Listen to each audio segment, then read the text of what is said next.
Hey guys, going to do a quick video just to show you guys how to migrate this asset into your own project.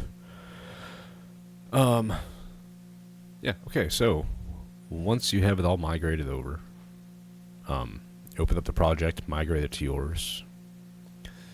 We are going to need to go to our project settings first. Let's just go ahead and knock this out of the way. I'm just going to type in navigation, see if make it a little easier. Alright, so we go here, we're going to go to, it's not here. Anyways, we'll do this one first. Generate navigation only around navigation invokers. Super important, this is the magic. Make sure that's ticked. That needs to be true. By default, it should be false. Next, just so I know where it is here, we're going to go to navigation mesh. Go all the way down. We're going to change our runtime generation to dynamic. By default, it should be static. We want dynamic. That is it for project settings, unless you wanted to keep the main menu logic. Oh wait, no. Wow, I apologize. If you don't have your own game mode, obviously you could use this one. I'll show you what you need to. I mean, it's all pretty simple. If you have your own, it's easy to just copy everything over. It just might be a little tedious at times. Let's see, the game instance. This right here is only if you're going to be determining wave or endless mode from your main menu. This is what allows it to get sent over to the game mode. So that is that. Let's go ahead and hop out for the world. Really, it could be however big you want. Doesn't matter. All you need to do is put a nav mesh in, make it big. If it's an endless world where you're gonna be walking around and tiles are gonna be and like the level's gonna be generating, make it huge, huge, huge. Just as the bigger the better. If it's just a really big map, just put it to the end of the map, the edges of the map, and that should be fine. It's not going to generate the whole thing. We hit the only generate the nav mesh around invokers, so pretty much only the AI and the player will have nav mesh built around them. So yeah, add your nav mesh, make it as big as you need it. Just go ahead, it probably is already set, but go to your recast, and just make sure it's set to dynamic, because your AI will not move if that's on static. Alright, so that's it for your world in the project settings. For your AI that you use, the main thing you're going to have on your AI is navigation invoker. You're going to add that on there, and this is set really big. Just play with it, see what you need, see what works best with your game. But that's all you need to do on that. I mean, if you were just using your own AI, this stuff in the red, you will need to copy over, as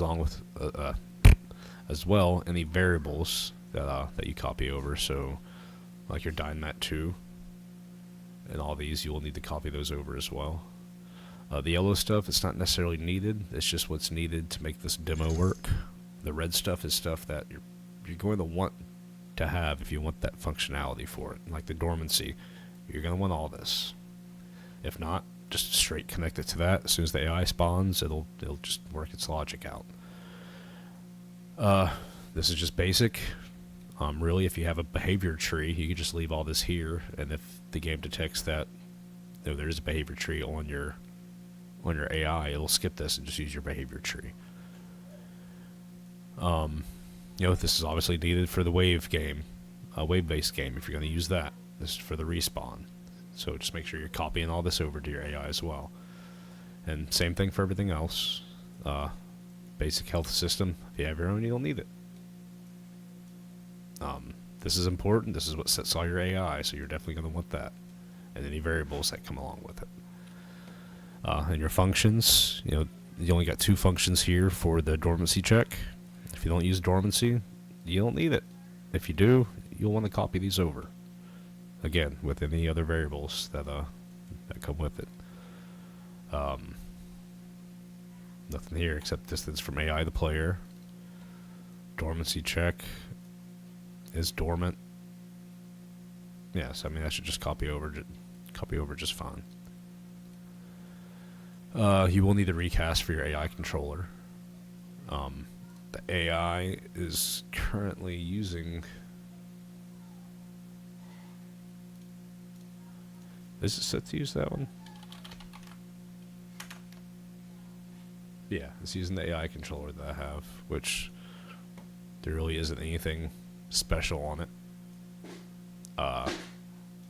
Cast to the AI, checks if it has behavior tree. If it does, cool, it runs it. If not, no behavior tree found.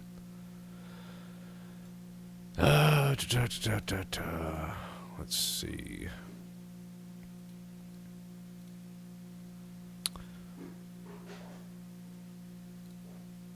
For the game mode, you're going to want to. Again, it would probably be much easier if you just use this game mode. I mean, obviously, if you already have your game mode pretty filled out, just anything that's in red, needs to get copied over. Obviously, this needs to get copied over, but that's a function. These functions need to get copied over. Dude, not even sure what the heck this does.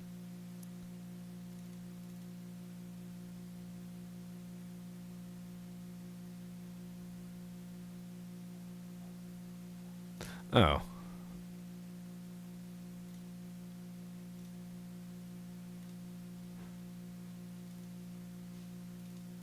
No?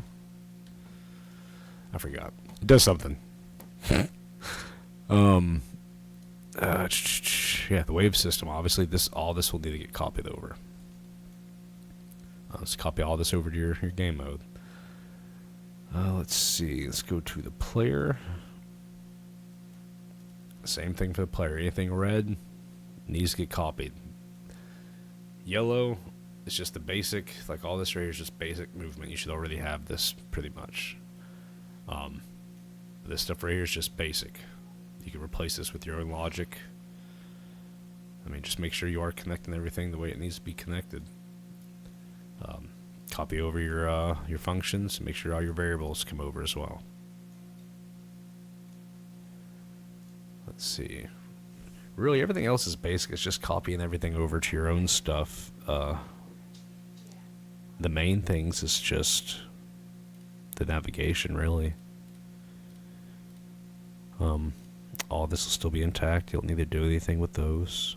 Well, actually, yeah. If you have your own AI, you'll want to go to not wave AI stats, but enemy to spawn. And all you're going to do is take your own master class and then set it here, set its class here. Or I would just use the master class and just build your own AI off of it if you needed. It'd be a lot easier that way. But if you can't, you can't. You know, you come in here, just change that to your base AI class. Enums, data tables.